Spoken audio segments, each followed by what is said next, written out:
Përshëndetje të mirë se erdhët në përjetimet pa shprehuna, aty ku ndajmë histori që inspirojnë e na ndihmojnë me kuptu veten e botën përreth. Sot kam kënaqësinë me pas në studio Fitim Mukën, një profesionist i cili ka themelu teorinë e kohezionit dhe i cili ka shënu shumë suksese profesionale dhe që ka prek shumë jetë përmes punës së tij si psikolog. Fitim, kam kënaqësinë me të pas sot në studio. Mirë se ju gjeta, shumë faleminderit për ftesën. Fakt, nderja dhe kënaqësia është krejt e imja.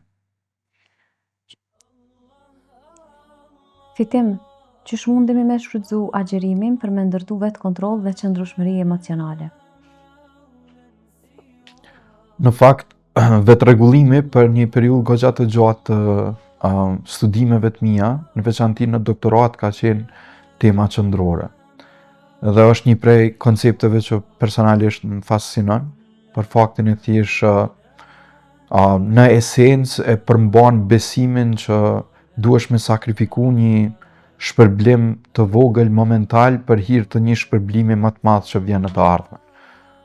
Tash është në psikologjinë moderne, njihet Walter Mischel si themeluesi i vetërregullimit dhe i këtij koncepti.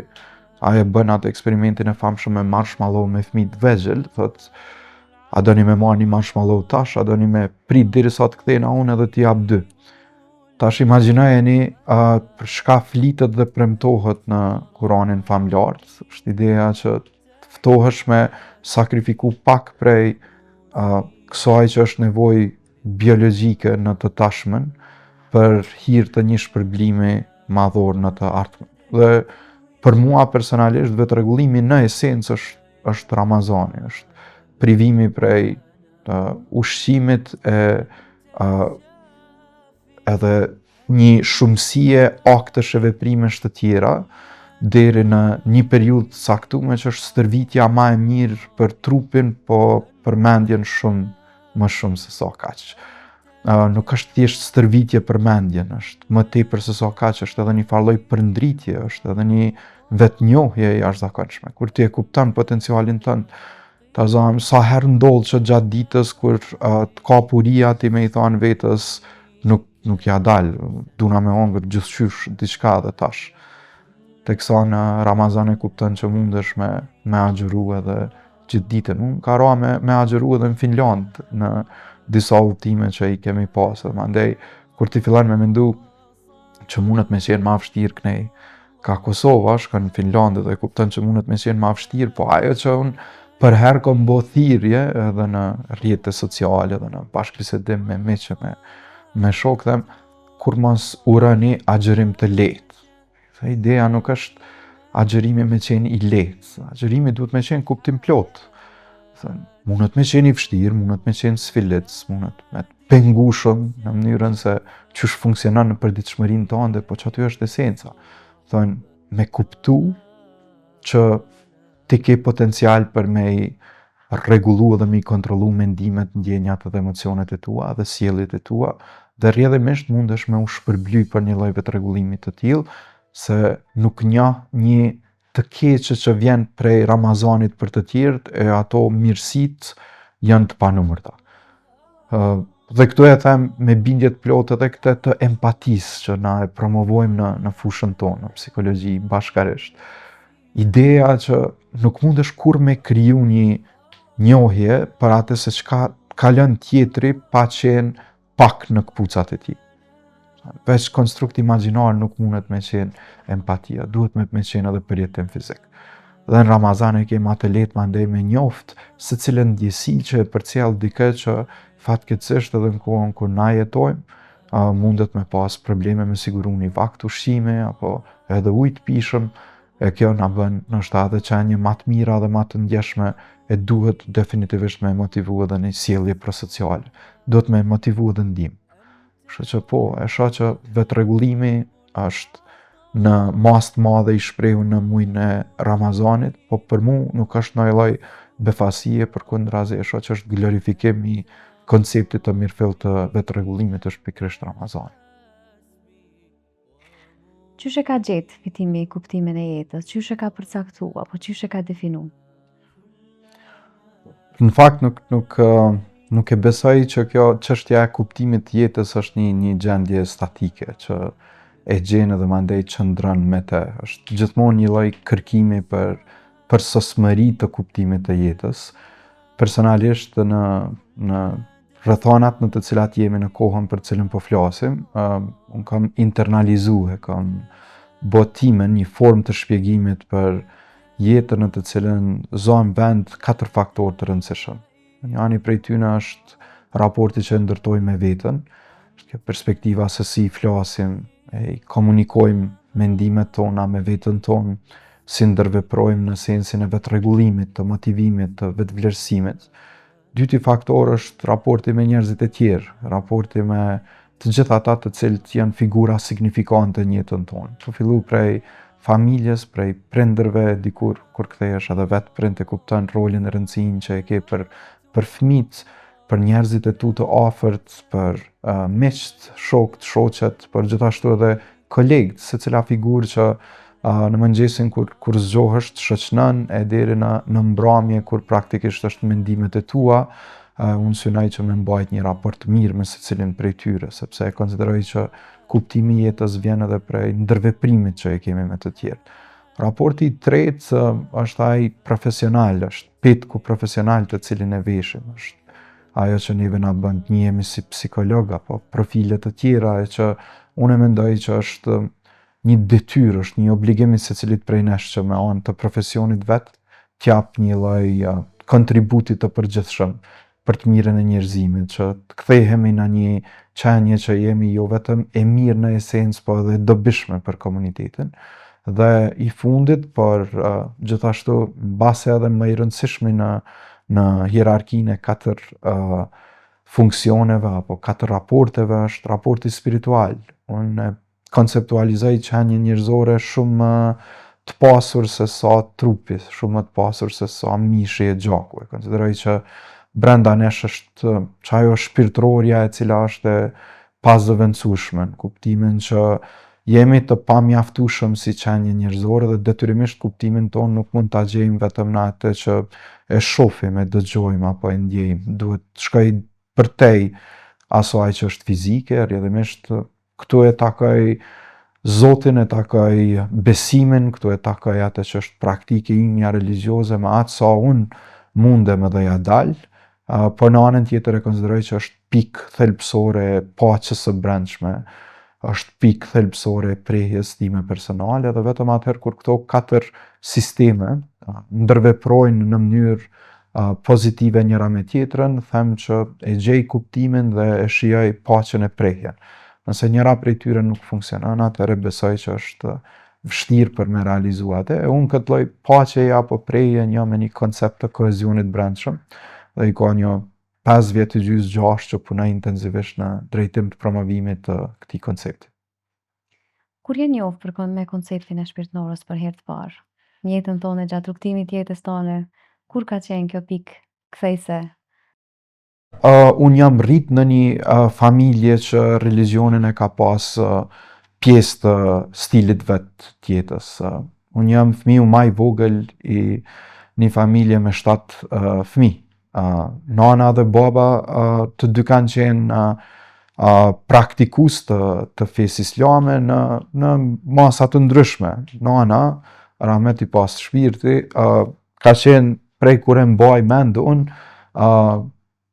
person që është dedikueshëm në besimin islam, që i ka fal 5 vakte namaz, që është lutë ta në kohën, jo vetëm për veten, mos pakun mbase për veten, po për secilin prej nesh, dhe natyrshëm që ka qenë i pashmangshëm kontakti me shpirtërorën, me lutjen, me besimin, teksa unë e kam pa praktikën fetare brenda shtëpisë, teksa e kam pa nanën, teksa falet edhe bën namaz.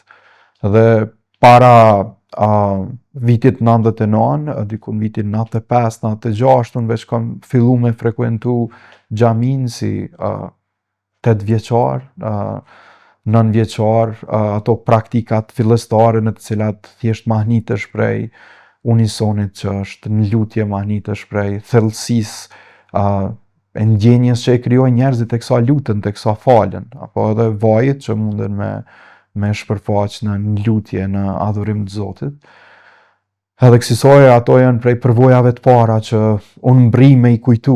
Lutjet e nanës të spit, se gjadja e famshme që alo e kam si imazh në kokën tem, edhe e di edhe sakt se cilat kanë qenë ato kondet e lutjes që i ka përdor nana. Me kalim të kohës, thonë kjo është kthy në praktikë edhe për familjarët e tjerë, për me shpirtërorën duhet me thonë që më ka lidh tepër shumë edhe muji i shenjtë i Ramazanit, sepse imagjinoj një familje që jeton e tëra në Kosovë, që është ndërtu në asë lloj forme që me rujt kohezion të mbrendshëm, një babë goxha i rrept e mësues, një nanë dorëlirë në çdo aspekt që pretendon me gjetë hyjnin edhe në tokë, në sensin që e bën e shpërfaq qatë pjesën religjioze jo vetëm besim në mendje, po edhe në veprim, edhe që na mbledh në iftar me ushqimet e përgatituna me plot mysafir që i fton, po edhe në Ramazan kur thret në syfyre, kur ti dhohesh që janë ato memet e famshme me që të kena thire nuk e ndëgju, po unë i kam përjetu.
Kohë tjetër. Kështu që gjithçka që është një lloj frymëzimi edhe për pjesën spirituale, unë kam pas një model, një shembull, të cilin më taj me ndjek edhe sot, që është vështirë i arritshëm për atë që ka prezantu nana në jetën tem personale, po edhe të secilit prej fëmijëve të saj, besa edhe ma larg se kaq.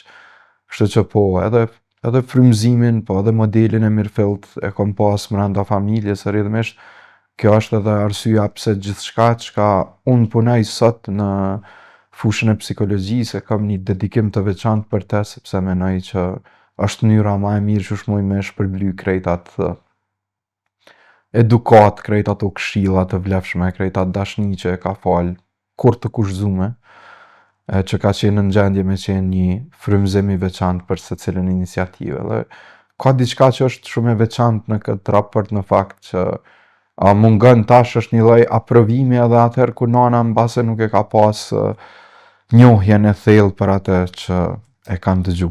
Po gjithmonë ka ditë me të uru në mënyrën më të mirë të mundshme, me validu atë që ti e tregon, me të përgëzu për çka do që ti bën, edhe për kohë gjatë ka qenë çaj shpërblimi më i madh që ka mujt me marr. Tash e përkthej pak më ndryshe, besoj shumë që ka botë për te kësaj, edhe në çdo kuptim të mundshëm duhemi me qenë qenje mirë dhe me u përpjek me bo ma të mire në mënyrë që me i taku ata njerëz të cilët kanë qenë frymëzim në këtë botë dhe në botën tjetër. Gjithçka që praktikisht më ka formësu mu sot, janë ato themelet e para, gur themelet e karakterit, personalitetit që i vendos që ajo diad e jashtëzakonshme që e ndërton me nanën. Shaj kujdesi të cilin e ofron, është dëshira që e ka me ta plotësu se cilën dëshirë, është aftësia për me mshef prej teje që ka do vështirësi financiare, kërkesa me ti plotësu gjitha dëshirat e tua, për në anën tjetër me lanë diçka mangut prej dëshirës së qenjes vet.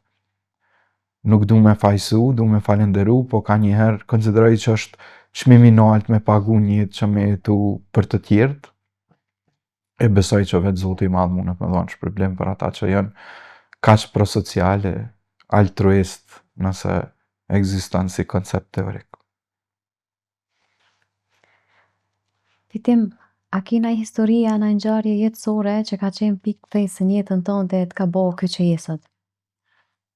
Thonë drejtën është pak e vështirë për me mendu për një pikë kthese ose për një ngjarje të veçantë jetësore që munde me thonë që është ajo dhe mandej ka formësu këtë që jam sot.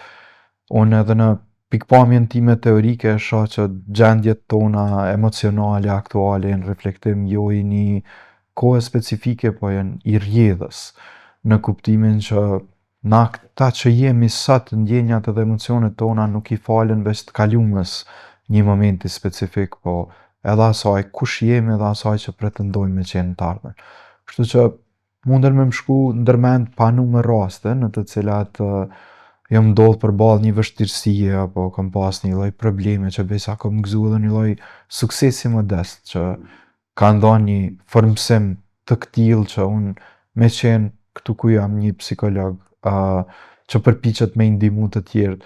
Po ndoshta njëra prej arsyeve kryesore që unë përpiqem me i ndihmu të tjerët në fushën e psikologjisë është që unë e kam ndje tepërshëm nevojën e psikologut edhe të ndihmës në veçanti në një periudhë të jetës kur kam vujt prej niktofobisë, prej një nëntipit të çrregullimit të ankthit, jam friksu kogja shumë prej errësirës, edhe kam pas telashe, vështirësi të jashtëzakonshme që i kam bo pak telashe edhe familjen përgjithsisht. Nana e ka pagu gjithmonë çmimin ma të shtrejt kujdesit për mu, por që besoj me qenë se jemi në muajin e Ramazanit që mandej veç një forcë e jashtëzakonshme që vjen përtej kësaj njerëzore, se që është pjesa hyjnore kur ti fillon edhe kupton ndryshe, arsyeton ndryshe, gjen një shpjegim tjetër, e mbrin me të i kalu, por edhe momente tjera të vështira jetësore të cilat po them, kjo si e vdekjes nanës që është pikë kthese, është rrugtim ndryshe, ka një jo veç një mesazh që mbetet mrapa, po ka edhe një mënyrë tjetër jetese mandej, por edhe sfidat të tjera të cilat lidhen me profesionin e që të kalitin edhe mandej të formësojnë. Unë gjithmonë zhvillimin e një si një rrugtim të vazhdueshëm, dhe kur flasin njerëzit për sosje na e dim që ajo i takon veç Zotit, po në anën tjetër është një farë lloj misioni që gjithmonë më parafru asaj që është ideale. Unë them edhe kur lexon librin e shenjtë, Kuranin, të sheh që aty janë të portretizuar cilësitë më të mira të njeriut, edhe është tepër e vështirë për me mbri deri në atë pikë, është tepër e vështirë për me mbri me u realizu në plotni, me qenë në harmoni të plotë me mësimet fetare.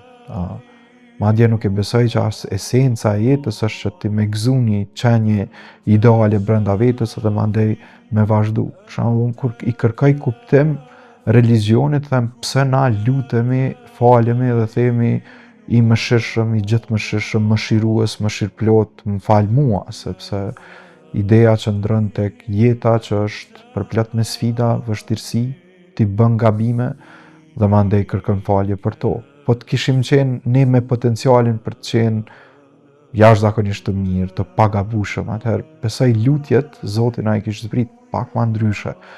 Por duke qenë të tilla na flasin shumë edhe për qenjen tonë. Kështu që po ka rrethana specifike, ka momente specifike, ka ngjarje, por ato varen shumë, ndjenjat edhe emocionet që i kemi sot varen shumë prej interpretimit që na ju japim atyre.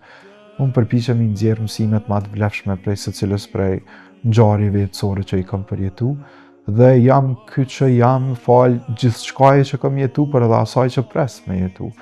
Sepse në esencë njerëzit janë qenje e mirë dhe prej asaj që presin me ndodhë në të ardhmen. Po themi që shpresa jonë, besimi ynë, lutjet tona janë që na me vazhdu jetën edhe përtej kësaj bote fizike, dhe rrjedhimisht edhe ajo na e determinon shumë kush jemi sot. Besoj që veç një plotni e tillë, veç kur e kemi parasysh çfarë impakti ka e kaluara në atë që jemi, çfarë impakti ka e tashmja për vendimet që ne marrim, si e paguan e ardhmja një vendim që e bën sot, dhe në veçanti si e shohim të ardhmen në nxjerr në një plan të atill që ne përpiqemi me gjetë paqen apo harmoninë e brendshme. Çfarë të ka mësua ankthi ty me qenë se e përmende fobinë edhe përballjen me to? Më ka mësu që s'ka rrugë tjetër për pas me ballafaqu. Më ka mësu që është e kotë çfarë do lloj përpjekje tjetër me ik, më ka mësu që është shumë i poshtër, që është i përqëtshëm, që nëse i ik nuk t'len vend, që ai pushton gjithçka, mundet më kthy edhe në ankth generalizum, se ja pa ta fal një pjesë të kohës, i pa ta thonë mramjeve, kur vjen e kuptoj edhe rri veç afër dritës, që ajo ka qenë strategjia fillestare, të cilën ti e beson që është strategji ballafaquese. Ti beson që po ja del, po e kontrollon, në fakt, ajo është tu e shtri territorin e vet.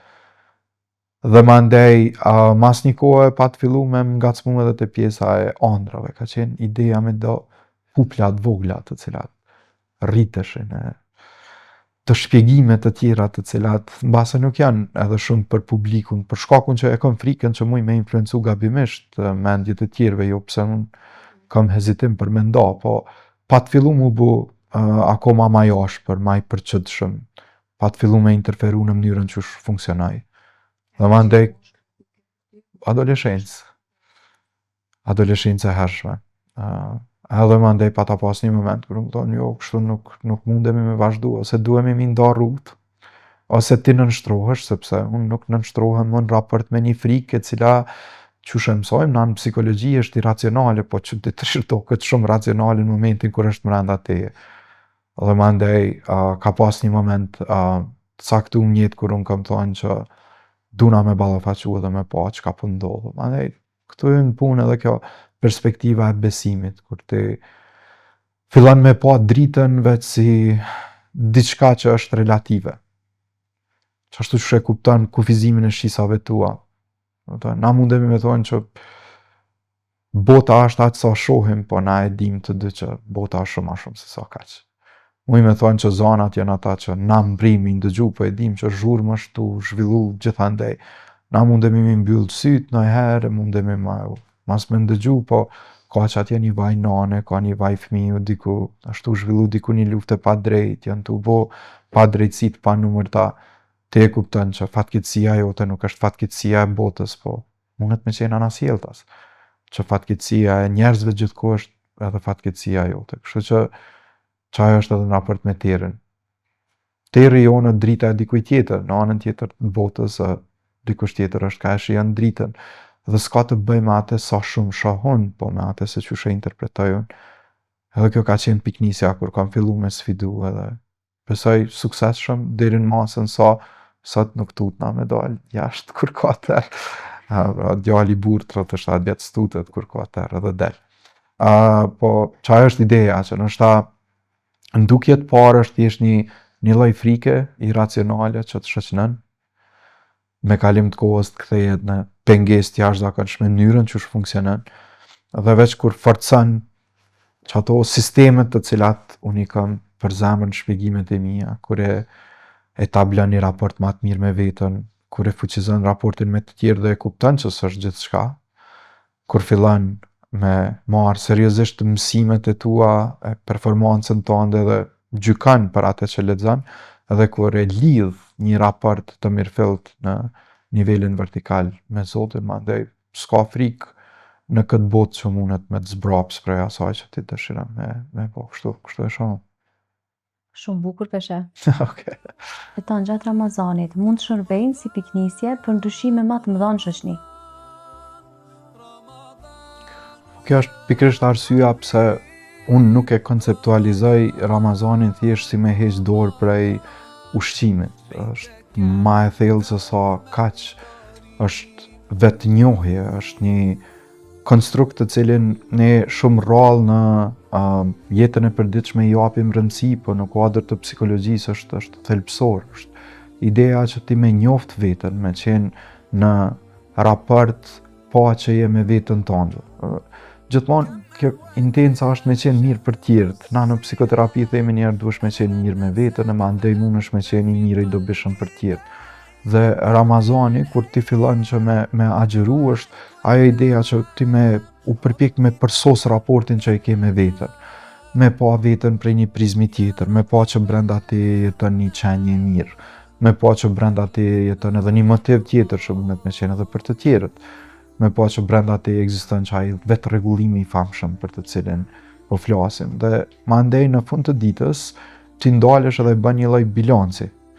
Do thënë, fillon me kuptu cili ishte potenciali, cili ishte mesazhi që e more gjatë një dite të plot agjërimi, çka fitove prej këtij agjërimi, që ajo vetëm shpërblimet në botën e përtejme, po edhe në këtë botë ndodhin ndryshime të jashtëzakonshme në momentin që ti e internalizon ashtu siç duhet besimin tënd dhe e kthen në një praktikë jetësore.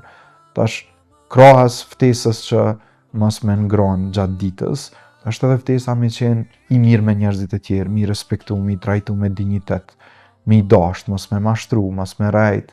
Është ai lista e gjatë e sjelljeve që kërkohen për çdo ditë, por që në Ramazan mandej bën akoma më të theksuar si kërkesa, sepse ti edhe e mendon që nuk ja vlen thjesht me hek dorë prej ushqimit e mandej me prish agjërimin tën me fjalë të cilat mundesh me i fol, me prishjen e raporteve me njerëzit e tjerë, hatërmbetjet, me egon që nëherë din me qenë shumë ziliqare, mandej me shkatru dikë tjetër.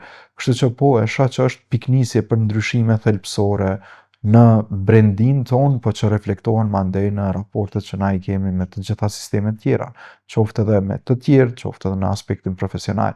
Nuk e di nëse ju ka ra me ndëgju që njerëzit tonë po jam shumë ma produktiv edhe në punë në momentin kur agjëroj, sepse ideja dhe besimi që unë duhet t'jem i mirë jo për shkak që shefi monitoron punën tetor, por për faktin që dikush na monitoron 24 orë gjatë ditës dhe kërkon llogari, e kthen vetë rregullimin në një nivel tjetër dhe na bën neve me qenë qenja akoma më të mira.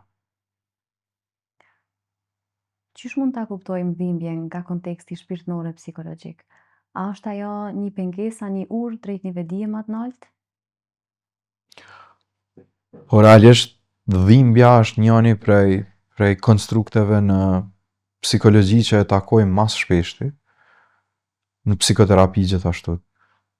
Për shkak se njerëzit zakonisht kur përjetojnë dhimbje e kërkojnë adresën e psikologut, po mendoj që dhimbja ka një lloj gjuhë universale që s'flet shumë me fjalë, flet më tepër me shpërfaqje në nivelin psikofiziologjik, në kuptimin që ata sytë që janë të ngarkuar me lot në mënyra se qysh merr frymë, mënyra qysh ra zemra në ato momente, çaj është simboli i dhimbjes, jo shumë fjalët, jo shumë pjesa e të shprehunit. Megjithatë, e konsideroj që është një urë lidhëse në mes të asaj se kush je dhe kush do të bëhesh, edhe në kuptimin e të mësuarit. Për mu personalisht, në çdo rrethon të mundshme dhimbja ka qenë mësim. Ka qenë përvojë të cilën jam përpjek me përkthy në produktivitet, jam përpjek me përkthy në sjellje të dobishme, jam përpjek me përkthy në një mesazh të vlefshëm edhe për të tjerët, jam përpjek që njerëzit e tjerë të cilët kanë qenë afër meje mos me përjetu atë nivel dhimbje që e kam përjetu unë, po me i marrë mësimet më të vlefshme të cilat unë kam mujt me i nxjerr prej saj.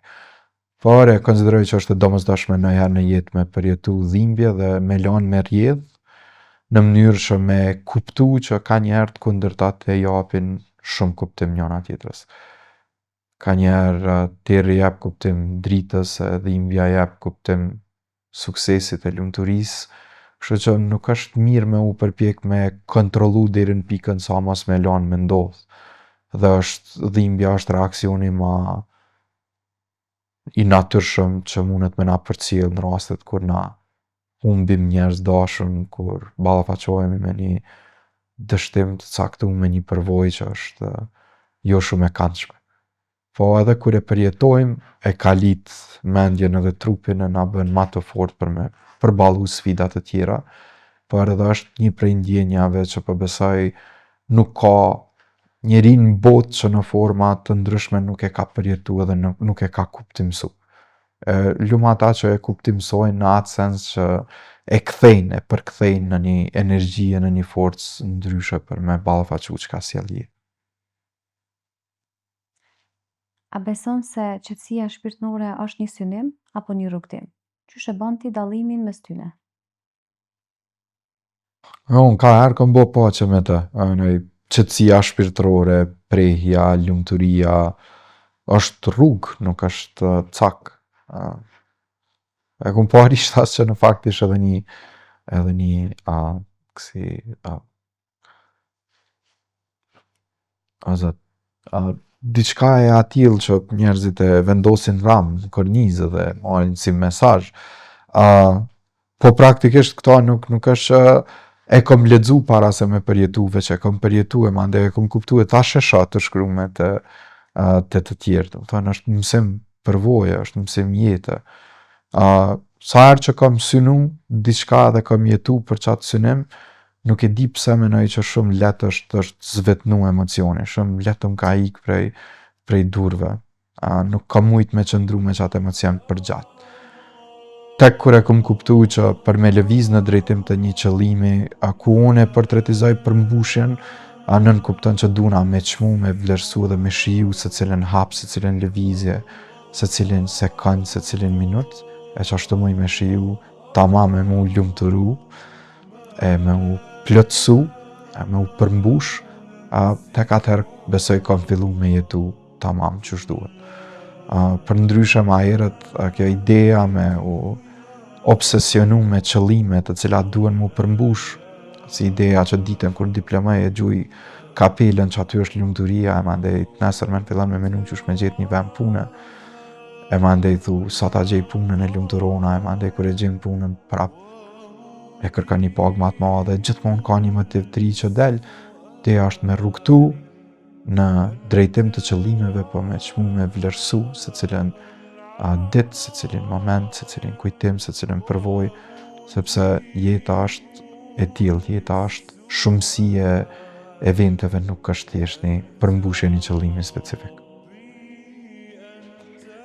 Fitim, qysh ndikon lutja si pjesë e çlirimit emocional dhe çfarë ndikimi ka ajo nëse i referohemi procesit shërimit brendshëm? Po nuk ka pik dyshimi që është një prej praktikave ma të shëndetshme për me shëru çfarë do lloj çrregullimi në sensin psikologjik, sepse na po flasim për dimensione të cilat janë mentale, po flasim për ndjenja, për emocione, dhe ndjenjat dhe emocionet nuk është që ne i shohim domosdoshmërisht, biles shpërfaqja është goxha e rremë. Askush nuk e di qysh ndjet tjetrin brendin në thellësinë e shpirtit vet. Kështu që ka një moment të caktuar kur njerëzit fillojnë e bën super të sinqert, por që fjalët mungojnë për me tregu se qysh po ndihesh. Thonë, ma shumë se kur i besoj kohëve të fundit idesë që fjalët janë të varfra për të përshkruar atë që ndjejun. Këta e thonë zakonisht këta të famshmit që dalin në për intervista, kur mungon fjalori, që ajo fjali të nxjerr prej çfarë do lloj situate. Por në esencë, kur flet për ndjenja dhe për emocione, fjalët janë çaq të varfra, çaq është i pakt opusi i fjalëve që ti mundesh me i përzgjedh për me përshkruar koloritin e emocioneve që kur mbase në perceptimin tim një gëzim nuk është i njëjtë me gëzimin tjetër. Çaq ka larushi, çaq ka shumë ngjyrësi, sa e pamundshme me përshkruar si ndihem. Për një gjë lejoni me thonë, kur ti lutesh, kur ti falesh, ti nuk mundesh me kontrollu shpejtësinë edhe shpeshtësinë e mendimeve që e frekuentojnë mendin. Por besoj që është i vetmi raport me të cilin ti mundesh me qenë i sinqert me diçka që është e jashtme. Dhe me njerëzit e tjerë gjithmonë duhesh me lujt një lloj roli. Duhesh me bë dikush që se lëndon shumë, e flet qashtu, e krijon një fjali dhe e thu me një tonalitet të caktuar që mas me lëndu tjetrin. Në raport me Zotin, lutja është universale, është e njëjtë. Mendimi që frekuenton mendjen në qatë moment mundet me qenë krejt ndryshëm. Po përpjekja edhe piksynimi është i njëjtë tek të gjithë. Na e kërkojmë qatë lloj falje, kërkojmë qatë lloj paqeje që ndoshta se gjejmë mes njerëzish. Sa e na ka ndodhur që njerëzit nuk na falin qoftë edhe për gabime modeste, ndërkaq ti Zotit i kërkon falje edhe për gabime sekrete, për diçka që ndoshta askush në botë nuk e di që ti e ke bo ose që ti e përgjegjës për te, dhe ti i kërkon falje dhe i kërkon mirësinë e tij dhe shpreson që ka me fal. Kështu që për çlirim të brendshëm, për atë çka na e konsiderojmë si kur për shëndetin e cënushëm, e mirëqenjen e cënushme psikologjike, lutja, falja, çfarëdo lloj praktike tjetër spirituale, besoj që është definitivisht rruga pa të cilën nuk mundemi me arrit në destinacionin final. Dhe këtë nuk po e them vetëm unë që i takoj një besimi edhe një religioni specifik, se besimi që unë kam më obligon me respektu secilin besim tjetër dhe një edhe praktikat të tjera spirituale të religioneve të tjera të cilat munden me ndihmu shëndetin edhe mirëqenjen. Dhe unë si psikolog obligohem që mos me paragjyku dhe në asnjë formë nuk ish përfaq vlerat e mia personale në raportin terapeutik, por në anën tjetër e kam për obligim për me sqaru, për me qenë i sinqert me krejt ata të cilët vinë dhe kërkojnë një shërbim të unë, që në esencë, në bazament, unë besoj që aspekti spiritual është fundamental për shëndetin edhe mirëqenjen. S'mundet s'do të ketë sado që njerëzit përpiqen me u largu në esencë. Praktikisht nuk këshilloj, nuk udhëzoj, eksploroj atë që është në botë kuptimi i klientëve të mi. Me parimet e psikoterapisë, më thonë, udhëzimi edhe këshillimi i drejt për drejt mundet me qenë i damshëm për procesin terapeutik. Por unë besoj që njerëzit me kanë rrugët e veta se si mbrin deri te e vërteta. Dhe besoj fuqishëm që mandej duke eksploru gjejnë përgjigjet e tyre të duhura. Por në anën tjetër unë besoj që shembulli im personal edhe shembulli i plot njerëzve të tjerë shumë fish ma të suksesshëm edhe në fushën e shëndetit mendor, të psikologjisë, të psikiatrisë, është një farë indicie për njerëzit me reflektu për shëndetin mendor dhe mirëqenjen me komponentën e spiritualitetit. Sepse na privatisht e folëm më herët që çush është ideja që më u kriju psikoterapi pa domenën e spiritualitetit. Çush është e mundshme që ta zohem globalisht, shifrat janë mbi 90% të njerëzve të cilë besojnë në një superfuqie cila shkon përtej forcës fizike dhe njerëzore që t'jeshe, dhe mandej ne me ignoru totalisht këtë në mjedisin e psikoterapisë. Kjo është thjesht për mua e pa kuptim. Rrëdhëmisht nuk mund të ketë paqe, nuk mund të ketë shërim të plot, që pëlqen njerëzve artistikisht me quajtë kështu, po trajtim të mirëfillt, nuk mund të ketë kohezion të brendshëm, nuk mund të ketë një rehati, një prehje pa domenin spiritual, pa etablim të këtij domeni spiritual. Unë jam në rregull me secilin konceptualizim që njerëzit i bojnë, po kur më ftoni në një intervistë të tillë dhe është kaq personale dhe ju më ftoni me fol për vlerat e mia, unë e them me mburje dhe me krenari që unë i takoj besimit islam dhe kur asnjëherë ky identitet imi personal s'ka qenë pengesë në asnjë raport që kam ndërtu. Lejoni me ndohet diçka shumë të vlefshme në intervistën e juaj që është shumë personale. Në vitet e mia të studimeve në Gjermani kam pas jo pak sfida. Realisht janë vitet ma sfiduese në kuptimin e qetjes të vetës, e qëllimeve të përgjithshme në sensin profesional. Dhe varg sfidash tjera financiare për të cilat kam folë edhe në intervista tjera dhe mandej njerëzit mujnë me kriju një farë sensi të materializmit që s'qëndron hiç. Kështu që po e largoj atë pa anashkaloj, por falë ndihmës që më kanë dhënë mas pari Petrit Beqiri, një ish drejtori jami në punën që e kam kry në kolegjin që ajtë drejton, më ka vënë në kontakt me një zonjë dhe zotni të jashtëzakonshëm, një familje shumë e mirë muslimane prej Gjermanisë, prej Muniut, të cilët mandej më kanë vënë në kontakt me një familje katolike gjermane, ku unë kam qëndru për 3 muaj, a një herë mandej edhe për 2 muaj a një herë tjetër, në studimet e mia dhe pa asnjë kompenzim. Që e kanë do me mu edhe darkën, e drekën, e mëngjesin, e që më kanë donë një katë në shfrytëzim pa kur farë kompenzimi.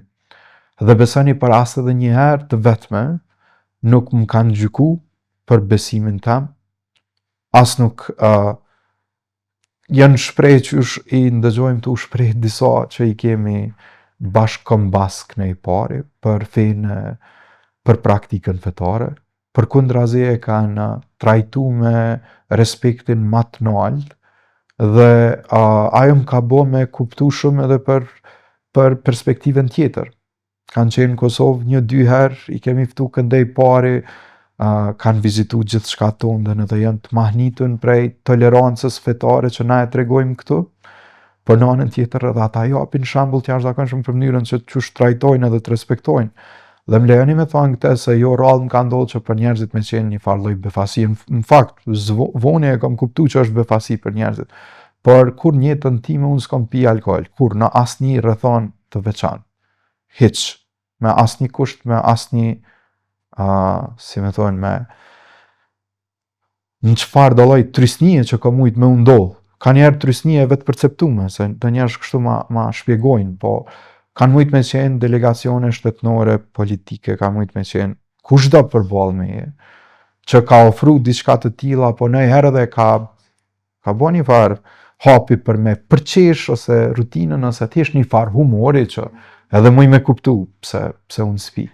Por kur në asnjë rast edhe në asnjë event, në asnjë ngjarje të vetme, unë s'kam pas as më dyshin, as dyshimin ma të vogël që duna me respektu atë që është mësim fetar dhe atë që është mësim që e ka marrë prej babës e prej nanës e prej familjes tem.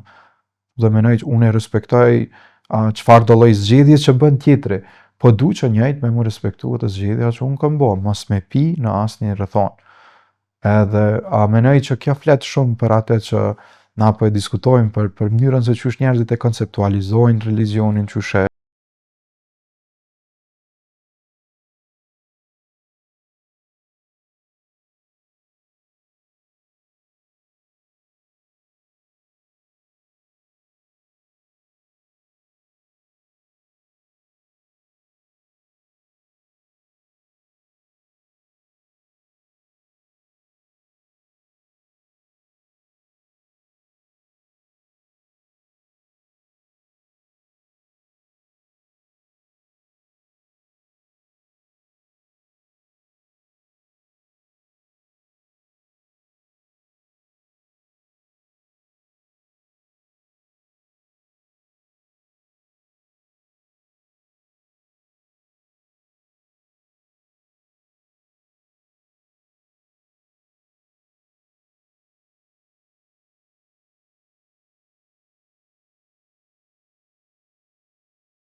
mirënjohje që varet prej veprimit.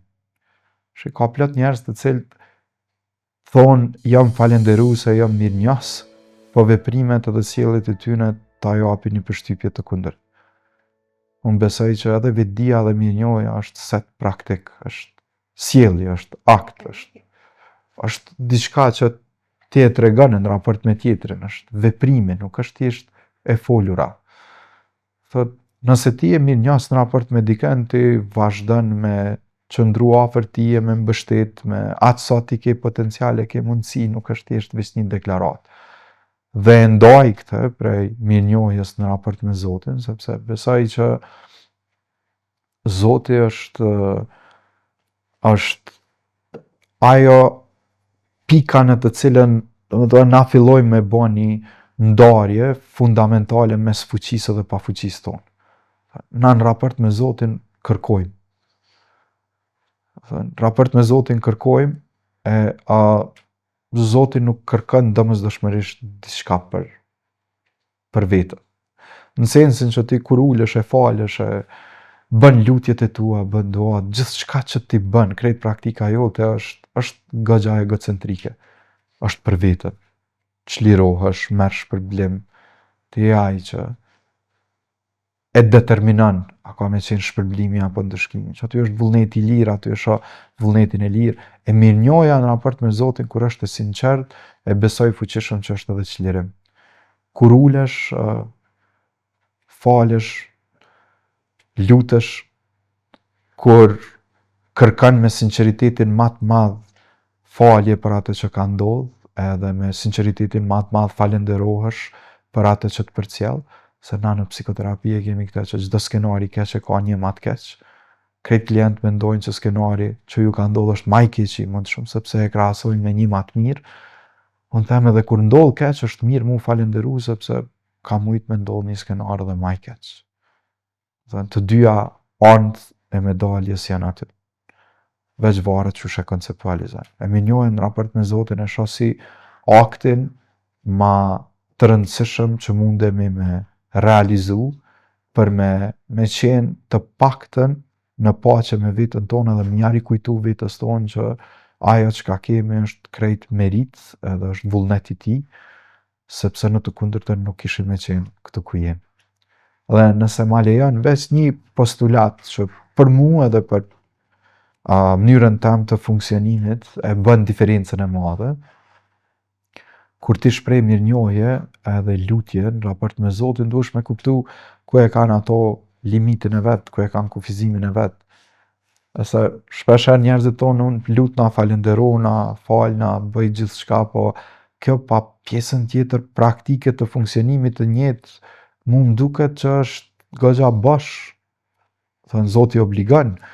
Thot, me sa unë di, me aq sa unë di, edhe puna është një farzi, është një lloj obligimi i rëndësishëm. Edhe raporti mirë ndër njerëzor me të tjerët është obligim. Edhe raporti mirë me veten tonë është obligim, mirëmbajtja që atij raport. Kështu që ku je nis veç me idenë që lutja, falja është gjithçka, përderisa ti vazhdon me çalu në çdo raport tjetër. Dhe disa prej njerëzve fillojnë e pyesin kështu, thotë, unë po lutna, po s'po ndodh çajo. Është ideja që lutesh, po duhesh edhe me punu shumë, se pejgamberi me shpjegimin e tij briljant thotë që vullneti i Zotit fillon aty ku përfundon mundësia e njeriut. Thënë, ai shembulli me devën është prej ma të përsosënve, që unë i kam pjesë praktikës të mjetësore, thotë, deve nuk mund është me elshu në shkretirë dhe me thonë është në dorë të Zotit, po njëre merë e lidh, e ushqen, jep me pi, mandej është në dorë të Zotit. Pra ka përfundu diçka që është mundësia jotja, mandej lutesh. Ose studentave që kam qef mja u shpjegu këte, merë librin në një astëk edhe thët, po lut në azon të në dorë të Zotit nesër në është amlimon Zotit unë me kalu provimin. Tu është njerë me lexu mire, me studiu mire, me përsërite, me prezantue, me diskutu me kolegte, me stërmendu, e me pa që ti e ke kompetencën e mandej lutesh edhe shaj se qysh po funksionon. Kështu që menoj që është tepër e rëndësishme me pas një lloj mirënjohje për Zotin, po që kjo mirënjohje me qenë praktike, me sjellje, me vepra dhe jo thjesht koncept teorik. A e fal fitimi mos mirënjohjen? Vallaj, vështirë, se tash na krejt tingëllojmë kështu në për intervista, tingëllojmë goxha qenje që po jemi të mirë, jemi. Vështirë e fali, mos mirënjohjen. Po ma tepër se sa a e falja nuk e falja është mënyra që unë zgjedh me menaxhu atë. Shpeshherë unë them në dorë të Zotit, ja la Zotit, do të thonë, ai gjykuesi më i drejtë është Zoti. Po në anën tjetër, në raportet ndërnjerëzore, kur unë e shoh mos mirënjohjen, përpiqem me kriju një lloj distance. Kjo është, po mendoj që është mënyra më e mirë se si unë sillem në raport me mos mirënjohjen. Pa e egzageru, pa i dhënë shumë nota negative, mi dhënë një farë lloj influencë madhe emocionale deaktivizuese, thjesht tërhiqem edhe përpiqem që me marrë një mësim të vlefshëm prej asaj lloj përvoje. Por më ka ndodhur që mos mirënjohjen herën e parë me te i kalu sikur nuk ka ndodhur absolutisht asgjë. Nuk mundem me ballafaqu apo me bë paqe me mos mirënjohjen që është e vazhdueshme.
Kur kalon një vështirësi të caktuar të shëndetit mendor, por edhe një stil jetese që të përcjell tan jetën.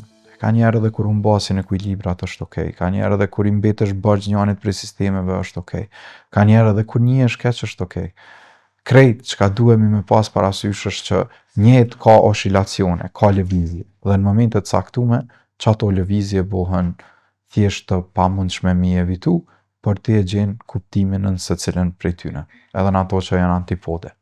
Edhe në idenë që dhimbja dhe lumturia ka njerë ja zgjasin dorën njëna tjetrës, dhe në them kur përplasen fuqishëm, çaj pluhuri që mbetet është emocioni që ti e përjeton në të tashme.